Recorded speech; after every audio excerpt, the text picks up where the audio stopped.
नमस्कार, आपण पाहत आहात एल्गार न्यूज महाराष्ट्र। आरग येथील अग्रगण्य आणि विश्वासू संस्था म्हणून ओळखल्या जाणाऱ्या जनता ग्रामीण बिगर शेती सहकारी पतसंस्था मर्यादित आरग या संस्थेची 49वी वार्षिक सर्वसाधारण सभा अत्यंत उत्साहात संपन्न झाली। सन 1977 साली स्थापन झालेल्या या संस्थेने आपल्या शिस्तबद्ध आणि पारदर्शक कारभाराच्या जोरावर अत्यंत कमी कालावधीत परिसरात मोठा नावलौकिक मिळवला आहे।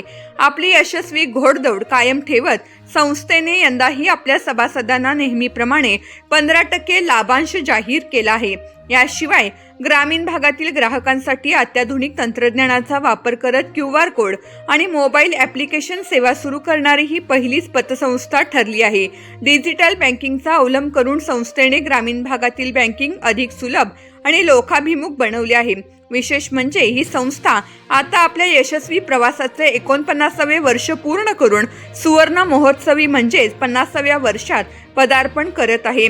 सभेच्या प्रारंभी श्री प्रदीप कोरेसर यांनी उपस्थित सर्व सभासद आणि मान्यवरांचे शब्दसुमनाने स्वागत केले।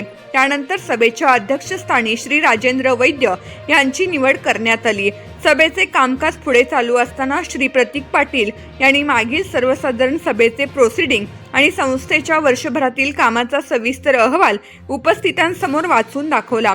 अध्यक्षीय भाषणात श्री राजेंद्र वैद्य यांनी संस्थेच्या आजवरच्या यशस्वी वाटचालीचा आढावा घेतला आणि भविष्यात संस्थेचा विस्तार कसा साधला जाईल याविषयी सविस्तर मार्गदर्शन केले।